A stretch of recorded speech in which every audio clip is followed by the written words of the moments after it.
लीजिए सुनिए शरत चंद्र चट्टोपाध्याय के लिखे उपन्यास देना पावना के 25वें भाग को मेरी यानी समीर गोस्वामी की आवाज में। बैलगाड़ी के नीचे चादर ओढ़े गाड़ीवान सोया हुआ था। षोडशी के पैरों की आहट अनुभव करके उसने कहा, मां, शैवाल दीदी तो 10-12 कोस की राह है।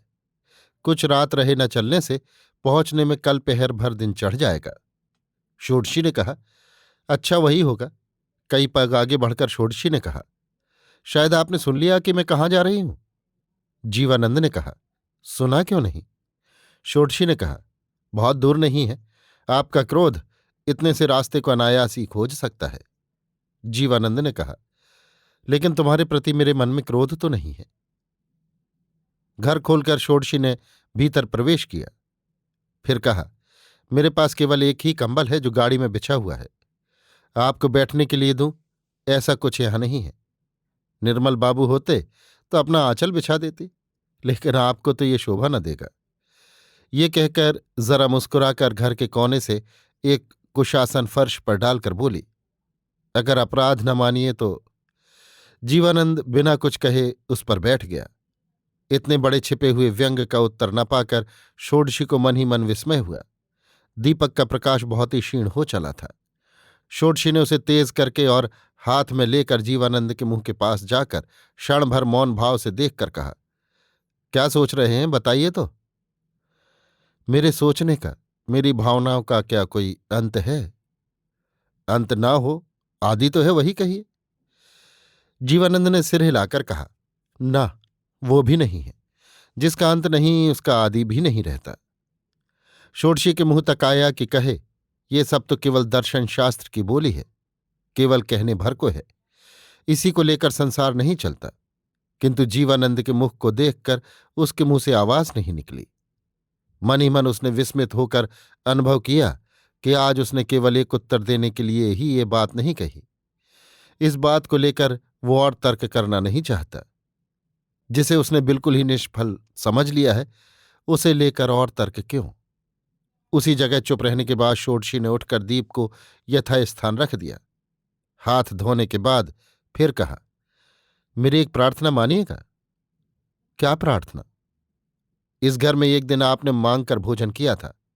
आज वैसे ही मेरे कहने से आपको भोजन करना होगा। लाओ दो, भूख लगी है। ये मैं जानती हूं, हम औरतों को मर्दों के मुंह की ओर देखते ही पता चल जाता है। षोडशी ने सामने ही पानी से चौका लगाकर स्थान बना लिया। देव का प्रसाद आज नहीं था। उसकी प्रजा आज उसे बहुत कुछ खाने पीने की सामग्री दे गई है। वही पत्ते पर सजा कर लाने के लिए षोडशी रसोई घर की ओर चली गई। अकेले रहने पर जीवानंद ने चारों ओर ताक कर देखा। उसे आले पर उस दिन की दवात और कलम दिखाई पड़ी। 2-1 मिनट सोचने के बाद उसने ये दवात और कलम उतार ली।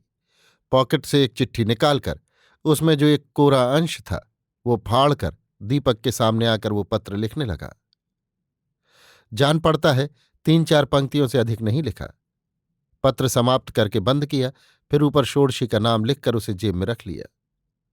कुछ देर में षोडशी खाने की सामग्री लेकर आ गई।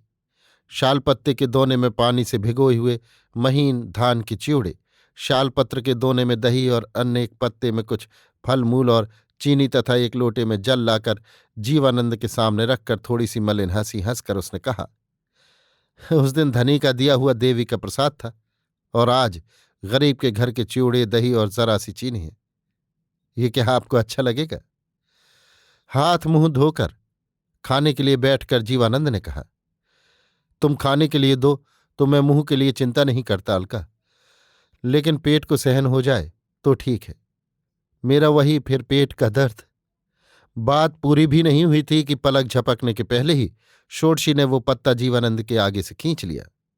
हाथ से माथा ठोक कर व्याकुल म्लान मुख से कहा, मेरा भाग्य खराब है, इसी से भूल गई थी। लेकिन ये चीज तो अब मैं प्राण जाने पर भी आपको खाने के लिए न दे सकूंगी।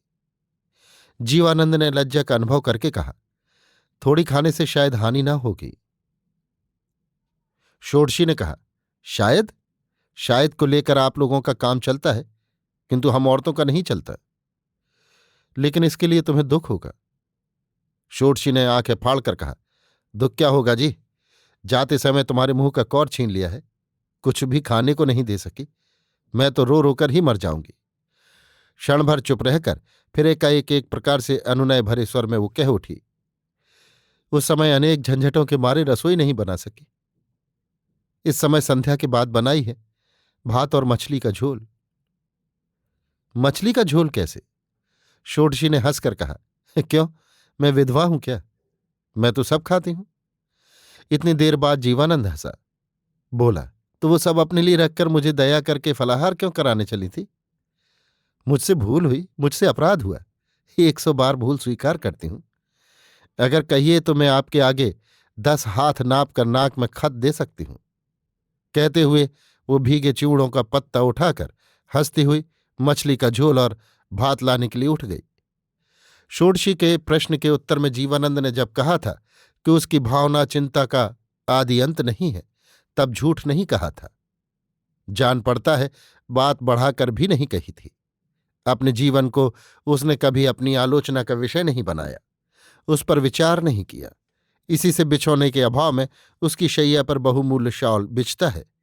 इसी कारण वो अपने हाथ के पास एस्ट्रे न मिलने पर सोने की घड़ी के ढक्कन के ऊपर जलती हुई चुरुट रखने में लेश मात्र आनाकानी नहीं करता। भविष्य उसके निकट सत्य वस्तु नहीं है। जो आया नहीं उस अनागत के प्रति वो भ्रूक्षेप भी नहीं करता। नारी की जिस देह को वो देख पाता है उसी के ऊपर उसकी आसक्ति है, किंतु आंख खोलकर जिसे देखा नहीं जाता, वो जो नारी का उसका देह के अलावा नारित्व है, उसके प्रति उसे कोई लोभ ही न था। किंतु ग्रह दशा के फेर से यौवन के दूसरे छोर पर आकर आज जिस भयंकर स्थान में वो राह भूल गया है, उसका कोई पता ही पहले उसे नहीं था। उसका मन अलका के आसपास किसके लिए दिन रात चक्कर काट कर मरता है, जिसका यौवन अनेक प्रकार की कठिन साधना से दुखी है, जिसका रूप कठिन और श्रीहीन है, उसी की हर घड़ी कामना करके संसार जब उसके लिए ऐसा बेस्वाद हो गया, तब इस मोह का विवरण वो अपने ही पास खोज कर भी नहीं पाता था। किस अप्रत्यक्ष भविष्य में ये रमणी उसी अपूर्णता को संपूर्ण कर देगी? उसकी क्या आवश्यकता है? इस अपरिचित नई चिंता का कोई किनारा उसे नहीं मिलता था। भात खाने बैठकर एक समय वो अनमना हो गया था। सामने खुले दरवाजे की ओर पीठ करके षोडशी बैठी थी। इस एक साधारण प्रश्न का ठीक ठीक उत्तर न पाकर वो कह उठी, आप क्या सोच रहे हैं? मेरी बात का उत्तर नहीं देते हैं? जीवानंद ने मुंह उठाकर कहा, किसका? षोडशी ने कहा, अब तो आपको चंडीगढ़ छोड़कर चला जाना चाहिए। अब तो आपका यहां कोई नहीं है। जान पड़ता है अनमनापन जीवानंद समझ नहीं पाया। बोला, काम नहीं है? षोडशी ने कहा, कहाँ है? मुझे तो अब कोई काम नहीं दिखाई पड़ता। ये गांव आपका है, इसे पाप रहित करने के लिए आप ही आए थे।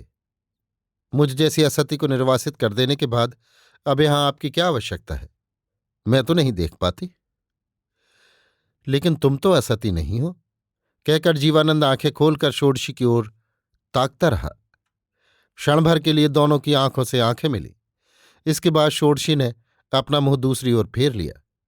किंतु इतनी देर, इतनी बातचीत के बीच जो वस्तु उसने लक्ष्य नहीं की, उसे क्षणिक दृष्टि में यही पहले पहल देखकर वो सचमुच ही विस्मित हो उठी।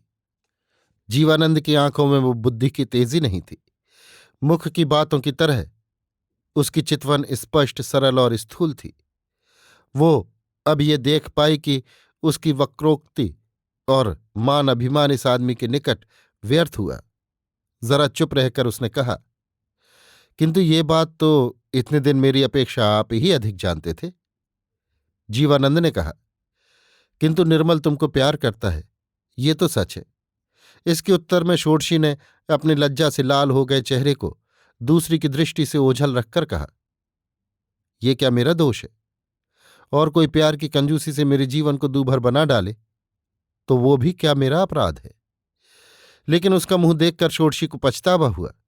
उसने चटपट कहा, किंतु मेरे दोष के लिए तो ये सब जिम्मेदार नहीं है। ये कहकर उसने सामने का अन्न पात्र दिखाकर कहा, खाना क्यों बंद हो गया? सभी तो पड़ा हुआ है। ना, खा तो रहा हूं, कहकर जीवानंद ने खाने में मन लगाया। गाड़ीवान ने बाहर पुकार कर कहा, मां और अधिक देर होगी। षोडशी ने कहा, नहीं भैया, अब अधिक देर न होगी। गला धीमा करके जीवानंद से कहा, लेकिन आपको चंडीगढ़ से जाना ही होगा, ये मैं कहे देती हूं। जीवानंद ने कहा, कहाँ जाऊं बताओ। क्यों, अपने घर बीच गांव में? ठीक है, जाऊंगा, किंतु कल ही जाना होगा। जीवानंद ने सिर उठाकर कहा, कल ही? लेकिन यहां काम जो है, खेतों के मैदान में पानी निकालने के लिए छोटा सा पुल बनाने की जरूरत है। इन आसामी किसानों की सब जमीन लौटा देनी होगी, वो तो तुम्हारी ही आज्ञा है। इसके अलावा मंदिर की एक अच्छी व्यवस्था होनी चाहिए। यहां जो अतिथि अभ्यागत आते हैं उन पर अत्याचार ना हो, ये सब किए बिना ही क्या तुम चले जाने के लिए कहती हो? षोडशी असमंजस में पड़ गई, लेकिन फिर भी हंसकर पूछा, ये सब साधु वाक्य कल सवेरे तक टिकेंगे? जीवानंद ने इस परिहास में योग नहीं दिया, चुप ही रहा। इस बात का उत्तर भी नहीं दिया, चुपचाप बैठकर भोजन करने लगा। षोडशी ने हठ नहीं की, किंतु कुछ बोलने या कहने की अपेक्षा इस चुप्पी ने जीवानंद के भीतर परिवर्तन को उसके आगे अधिकतर अच्छी तरह जता दिया। खाना समाप्त होने पर बाहर आकर षोडशी ने जीवानंद के हाथ धुलाए। उसके पास एकमात्र गमछा था, जो पहले ही पोटली बांधने के काम आकर गाड़ी पर पहुंच चुका था। अतएव अपनी धोती का आंचल जीवानंद के हाथ में देकर उसने कहा, ये लीजिए। जीवानंद ने हाथ मुंह पोंछकर एकाएक कहा, लेकिन तुम ये और किसी को नहीं दे पाती अलका। षोडशी ने अपना आंचल खींचकर सिर झुकाए हुए केवल इतना ही कहा, घर में आकर और जरा बैठिए। सब समझकर निकल पड़ने में अब और अधिक देर न होगी। मुझे गाड़ी पर बैठाकर तब आप जा सकेंगे। जीवानंद ने कहा, अर्थात तुमको निर्वासित करने का काम पूरा करके ही जा सकता हूं। अच्छी बात है, मैं वही करके जाऊंगा, लेकिन तुम्हें भी एक काम करना होगा। अपने किए कर्म का फल मैं नहीं भोग करूंगा तो और कौन करेगा? ये बात मैंने एक बार भी किसी के आगे नहीं कही, किंतु जाने के समय तुम्हारे निकट केवल इतना ही चाहूंगा कि मैं इससे अधिक और दुख न पाऊं। उसने घर के भीतर आकर जेब से केवल वही चिट्ठी निकालकर षोडशी के हाथ में देकर कहा, दिन भर तुमने कुछ खाया पिया नहीं, अब कुछ मुंह में डाल लो। मैं तब तक अंधकार में घूम आऊं, ठीक समय पर आ जाऊंगा। वो जैसे बाहर निकलने लगा वैसे ही तुरंत पलक मारते ही षोडशी दरवाजा रोककर खड़ी हो गई। इतनी बातों के बीच भी जो इस आदमी ने उसके खाने जैसी छोटी बात का ख्याल रखा, ये बात जानकर उसे जैसे किसी ने सुई चुभो दी। हाथ की चिट्ठी पर दृष्टि डालकर उसने कहा, ये चिट्ठी तो मुझे ही लिखी गई है, आपके सामने ही क्या मैं ये नहीं पढ़ सकती? जीवानंद ने कहा, पढ़ सकती हो, किंतु उसकी कोई आवश्यकता नहीं है। इसका उत्तर देने की आवश्यकता न होगी। मुझे दुख से बचाने के लिए उससे कहीं अधिक दुख तुमने स्वयं ग्रहण किया है, वरना इस तरह शायद तुमको यहां से जाना भी न पड़ता। मेरा अंतिम अनुरोध इसमें लिखा हुआ है, उसे यदि रख सको तो इससे बढ़कर आनंद की बात मेरे लिए और नहीं है। षोडशी ने कहा, तो इसे पढ़ूं? जीवानंद चुप रहा। षोडशी ने उस कागज को खोलकर वो कई पंक्तियों का छोटा सा पत्र एक सांस में पढ़ डाला और निश्चल होकर खड़ी रही। बाहर उसका नाम लिखा रहने पर भी वास्तव में ये उसका नहीं है। भीतर लिखा था, फकीर साहब, षोडशी का असली नाम अलका है। वो मेरी धर्मपत्नी है। आपके कुष्ठाश्रम के कल्याण की कामना करता हूं, किंतु आप उससे कोई छोटा काम न कराइएगा। आश्रम की स्थापना जहां आपने की है वो गांव मेरा नहीं है, किंतु उससे लगा हुआ शैवाल दीधी गांव मेरा है। इस गांव का मुनाफा 5-6 हजार रुपये है। आपको मैं जानता हूं, किंतु आपके न रहने पर पीछे कोई उसे निरुपाय समझकर उस मर्यादा की हानि न करे, इस भय से आश्रम के लिए ही ये गांव में उसे देता हूं। आप स्वयं एक दिन कानून का पेशा करते थे। इस दान को पक्का करने के लिए जो कार्रवाई आवश्यक हो वो कर लीजिएगा। उसका खर्च मैं स्वयं दूंगा। कागज पत्र तैयार करके भेजने पर मैं दस्तखत करके रजिस्ट्री करा दूंगा। श्री जीवानंद चौधरी। षोडशी ने बाहर आकर जल्दी से आंखें पोंछ डाली, फिर लौटकर कहा, तुमने इतनी खबर कहाँ से पाई? और कुष्ठाश्रम की दासी होकर जा रही हूं, यही तुमने कैसे जाना? जीवानंद ने कहा, कुष्ठाश्रम की बात बहुत लोगों को मालूम है। रही तुम्हारी बात, आज ही देवता के सामने खड़े होकर जो लोग कसम खा गए, जिनकी बात अपने कानों से सुनकर भी उन्हें अंधकार में मैं पहचान नहीं सका, उनको तुमने कैसे जान लिया? षोडशी उसका ठीक उत्तर न देकर एकाएक कह उठी, तुम्हारा क्या अब संसार से मन उचट गया है? सब बांट बूट कर क्या तुम सन्यासी बनना चाहते हो? प्रश्न दोनों कानों में अनोखा ही सुनाई पड़ा। दोनों को अद्भुत लगा, किंतु देखते ही वो न जाने कैसे उत्तेजित हो उठा। बोला, मैं सन्यासी हूं? बिल्कुल झूठ। संसार में मैं अब कुछ भी नष्ट न कर सकूंगा। यहां मैं जीना चाहता हूं, मनुष्य के बीच एक मनुष्य की तरह जीना चाहता हूं। मुझे घर चाहिए, गृहस्थी चाहिए, स्त्री चाहिए, लड़के चाहिए, और मरण को जिस दिन रोक न सकूंगा उस दिन उनकी आंखों के सामने ही यहां से चले जाना चाहता हूं। मेरा बहुत कुछ जा चुका है। कितना गया है ये सुनकर तुम चौंक पड़ोगी, किंतु मैं अब और अपनी हानि नहीं कर सकूंगा। षोडशी डरते डरते धीरे धीरे बोली, लेकिन मैं तो सन्यासिनी हूं, दुनिया में औरतों की कमी नहीं, किंतु इसके भीतर मुझे क्यों लपेटना चाहते हो? जीवानंद चुप रहा। दुनिया में स्त्रियों की कमी है या नहीं, ये बात कहने का साहस जिसे हुआ उससे वो और क्या कहे। गाड़ीवान ने बाहर के सहन से जल्दी करते हुए कहा, मां, रात बीतने में अब देर नहीं है।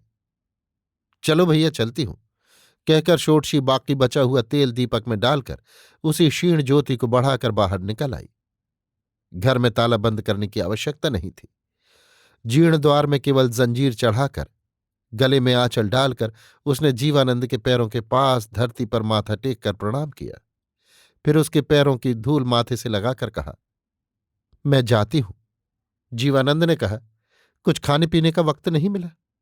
षोडशी ने कहा, नहीं, मेरी प्रजा जानती है कि मैं सवेरे के समय यात्रा करूंगी। उसके आ जाने के पहले ही मुझे यहां से चले जाना चाहिए। फिर जरा हंसकर कहा, एक आध दिन ना खाने से तो मैं मर नहीं जाऊंगी। साथ साथ बाहर आकर जीवानंद ने उसे गाड़ी पर चढ़ा दिया। गाड़ी हाँकने पर षोडशी के कान के पास मुंह ले जाकर जीवानंद ने कहा, तुम्हारी माँ ने एक दिन तुमको मेरे हाथ में दिया था, पर तुमको मैंने नहीं पाया।